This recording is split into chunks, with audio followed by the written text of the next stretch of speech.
SMS हो, इंटा को, उनके लिए कांग्रेस अलग चीज है, लेकिन उन्होंने मालवीय मूल्यों का जो संरक्षण, संवर्धन, लोक कला, पारंपरिक छत्तीसगढ़ियावाद को बढ़ाने में, और खास करके छत्तीसगढ़ मातारी मंदिर को आप बनाए देखे तो इसको आगे और विकसित करने में, मानसिकता को कोरबा जिला में डालने में वो सफल रहे। तीसरी बात मेरी ये है, जो आज तक कि जो व्यक्ति आस्था, धर्म, शिक्षा, चिकित्सा और युवाओं की बात करे, कारण कि वो कोरबा से मैंने बताया कि वो कटे कटे से हो गए हैं, क्योंकि कोरबा में वो क्या कहते थे पहले, इस बात की साक्षी है केदारनाथ अग्रवाल, मड़वारी लोग से मैंने बात करता, ऐसे तक के बोलते हैं वो। पर हमारे छत्तीसगढ़ में किसी भी जाति आलोचना स्वीकार्य नहीं किया जाता, वो चाहे कोई भी समाज के लोग रहें। जो छत्तीसगढ़ में जन्म लिया है, जो छत्तीसगढ़ में रहता है, जो छत्तीसगढ़ में अपना पूरे परिवार की जीविकोपार्जन करता है, वो छत्तीसगढ़िया है। जो छत्तीसगढ़ी महारतारी की मान सम्मान को रखता है, जनता की मान सम्मान को रखता है, वो छत्तीसगढ़िया है। और जय सिंह अग्रवाल जी में एक खासियत है, एक बड़ी खासियत है, चाहे वो पत्रकार समाज के लिए हो, चाहे अदर किसी भी समाज के लिए हो, जब कभी भी कोई मुसीबत आ पड़ती है तो जय सिंह जी ये नहीं कहते कि ये मेरे से संबंधित नहीं है, कि मैं इस मामले में क्यों बोलूंगा।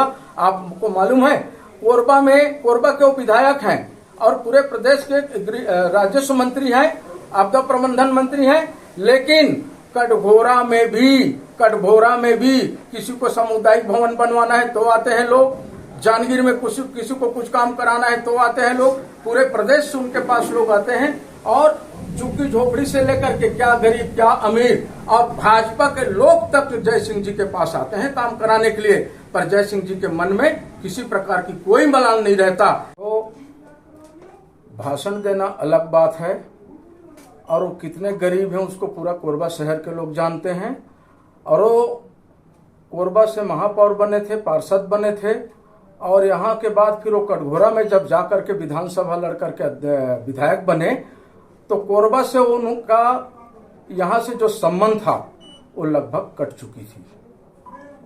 दूसरी चीज, गरीब हूं कहते हैं, ये बात को तो मैं क्या बताऊंगा, पत्रकार लोग बहुत अच्छे से जानते हैं, और सारे राजनीतिक दल के नेता लोग जानते हैं, पूरा कोरबा के पब्लिक जानती है। कौन कहता है कि लखनलाल देवांगन जी बहुत गरीब आदमी हैं? आज बड़े बड़े आदमी को पीछे छोड़ दिया और टिकट ले आए, कैसे ले आए बड़े बड़े आदमी को? लांबा जी यहाँ के क्षेत्र की सेवा में लगे हुए हैं, हर वर्ग, हर जाति, हर धर्म की सेवा में वो हर बहुत ही ज्यादा अतुलनीय है। और धार्मिक और सामाजिक क्षेत्र में जो वह काम करे है वह स्वर्णीय अक्षर में लिखे है। ओकर जैसे काम करविया अभी हम तो देखे नहीं है, ना शायद देखे पाबो। भैया ऐसे करत है, चाहे वह स्कूल के काम हो, चाहे तहसील के काम हो, चाहे स्वास्थ्य के काम हो, चाहे कोरोना काल रहीस, चाहे कोई भी रही समय, भैया ऐसे काम करे हैं जो अमिट है। और मैं कहे पहली भी कि अतुलनीय है। और दूसरी बात, हमन पिछला 2.5 साल से 3 साल कोरोना काल से बेहद तकलीफ में गुजरे हैं, और सब घर में सब परेशान रही लॉकडाउन से, और सभी घर में दुखदायी स्थिति रही से, दुखदायी स्थिति रही। और लगभग ऐसे स्थिति रही से कि हमार परिवार जन मन बिछड़ गई। कुछ मन समय ऐसे रही से भैया के बहुत ज्यादा उस वक्त सेवा मिली, सबला ऑक्सीजन सिलेंडर और जो बहुत महंगा इंजेक्शन लगते, जो रेमडेक्स जो लगते वहाँ, ओकर उपलब्ध तत्काल करवा के जेला जे मेरे के व्यवस्था लगी सोला मरीज ला वो मेरे ओकर व्यवस्था करवाईस, ओला वो मेरे इलाज करवाईस। और मेडिकल के क्षेत्र में मैं बताऊं, हमन पहली सोचन एक कल्पना रही से कि हमन अगर मेडिकल अगर डॉक्टर बनत हन या हमार बाल बच्चा मन बनत है तो हमन उमन ला कहाँ पढ़ाबो, कैसे करबो, दिल्ली मुंबई। लेकिन आज हमार कोरबा में स्वयं मेडिकल कॉलेज अब खुल गए हैं, स्वास्थ्य सुविधा इतना सुंदर हो गए है, डायलिसिस स्वयं होते, और हर वार्ड में लगभग हमार क्लिनिक के सुविधा हो गए है। नहीं तो आधी रात पछलती रात के भी महिला जैसे गर्भवती महिला है या महतारी मन है बहुत कष्ट हुआ है, जेला एक महिला खुद ही जाना थे, तो अब कोई तकलीफ नहीं होए। वहाँ बराबर 24 घंटे चिकित्सा सुविधा उपलब्ध रहते, डॉक्टर उपलब्ध रहते और नर्सिंग स्टाफ उपलब्ध रहते, तब कोई दिक्कत नहीं है। चहु और विकास होते। पर्यावरण के क्षेत्र में भैया ऑक्सीजन के काम करीस, जो अभी हम ओपनिंग करे हैं भैया जी के हाथों होई से, जो हमार गार्डन खुली से अशोक वाटिका के नाम से, जे शायद आसपास ऐसे गार्डन नहीं होही जे ऑक्सीजन के भरपूर, और जहाँ बच्चा मन, सियान और यूथ मन सब मन आनंद ले सकत है। पेड़ पौधा से भरपूर जगह ला बनाए हैं, और सबसे बड़ी बात धार्मिक स्तर पर बनाए है भैया। धर्म से सब ला जो भगवान हमार राम जी के दरबार बनाए है, राम दरबार, उहू अतुलनीय है। और वैसे का ओकर काम ला गिनबो जे क्षेत्र के सेवा करत करत ऐसे काम कर दिस कि सारा जीवन ओकर छात्र जीवन से केवल और केवल जन सेवा के लिए समर्पित कर दिस अपन जीवन ला। ऐसे जन सेवक ला मैं सत नमन करत हूँ, कोटि कोटि प्रणाम करत हूँ। ऐसे विपक्ष के लोग मन जेमन केवल बुराई ला जानते हैं, अच्छाई ला नहीं जानते हैं, अपन मन 15 साल 13 साल 14 साल कहाँ रही हैं, अभी टपक गई और एकदम से क्षेत्र के लिए ऐसे लगा थे जानी मानी और कुछ नहीं कर सके। ओमन केवल अभी है, लेकिन भैया तो 24 घंटे जनता के लिए उपलब्ध है, और ओमन अभी टपके हैं और हर बात के विरोध करत हैं, बात करत हैं, भैया के विषय में करत हैं। लेकिन मैं कहूँ भैया जैसे कोई भी व्यक्ति नहीं है, और जो है जन के सेवा करत ओकर उम्र पहा गए, और आगे भी जो है ओकर सेवा है अनवरत रही, और वह घर घर में बसे है, जन जन में बसे है। जय सिंह अग्रवाल है जन जन में बसे है। मतलब उसका 5-6 एकड़ की जमीन कहाँ गरीब हो गया वो?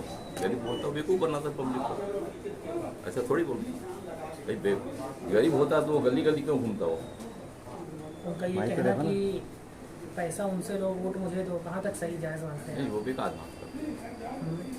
कहीं ना कहीं ऐसा ही लगता कि बढ़ावा दे रहे हैं वो पैसा की प्रवृत्ति, या कुछ आप क्या समझते हैं इससे? वो इस टाइप का अगर बोलता है तो बेकार। अरे हमारे समाज के लिए वो आज तक क्या किया है?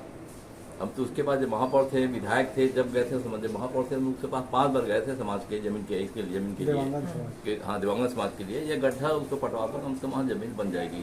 तो 5 बार में एक बार भी ध्यान नहीं दिया। उसके बाद फिर विधायक बना संसदीय से हमारे यहाँ कार्यक्रम करवाए, वहाँ पर भी बोले थे, तो उसमें भी अभी तक कोई ध्यान नहीं। जबकि जय सिंह भाई को हम लोग एक ही बार बोले, आज हमारी जमीन का पूरा अभी 1-2 दिन के अंदर भूमि पूजन होने वाला दिव्यांगन समाज का 20 लाख का घोषणा भी कर चुका है, इसका सैंक्शन हो चुका है उसका। बोल रहे हैं कि 1 एकड़ जमीन नहीं खरीद पाया मैं, और मंत्री जो है हजारों एकड़ के मालिक हो गए हैं। ऐसे सब अनर्गल प्रचार नहीं करना चाहिए। अरे जो आदमी 30-30 करोड़ का जमीन दान दिया हुआ है, जहाँ अपना के अग्रसेन कॉलेज बना हुआ है, इन्हीं लोगों का जमीन है। आज के डेट में 30 करोड़ की जमीन है वो। देवांगन जी का कहना ये भी है कि इतने सालों में कभी याद नहीं आया, और जस्ट चुनाव के एन वक्त पहले भूमि पूजन कर रहे हैं, लोकार्पण कर रहे हैं। नहीं, ऐसा नहीं है भाई, उनका तो सिस्टम चले आ रहा है भूमि पूजन। ये नई बात तो है नहीं है। बीजेपी के कहते हैं सीमा बहुत गरीब है। भैया आज मैं 2 बार से पार्षद रहा हूँ, 2 बार से मेरी श्रीमती जी है, MIC मेंबर है नगर पालिक निगम में, लगातार 20 वर्षों से नगर पालिक निगम का प्रतिनिधित्व कर रहे हैं। आज लखन देवांगन जी जो है पार्षद थे, उस समय की स्थिति देखिए और आज की देखिए, आप स्वयं आकलन कर लेंगे कि उसके पास क्या है क्या नहीं है। आज आप देखेंगे पेट्रोल पंप है, तुलसी कनेक्शन है, दर्री में दुकान है।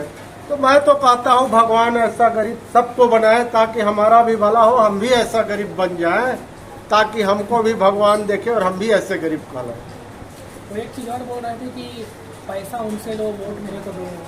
ऐसा कैसा? आज आप देखेंगे जय सिंह भैया गरीबों के मसीहा हैं, मैं तो यही बोलूंगा।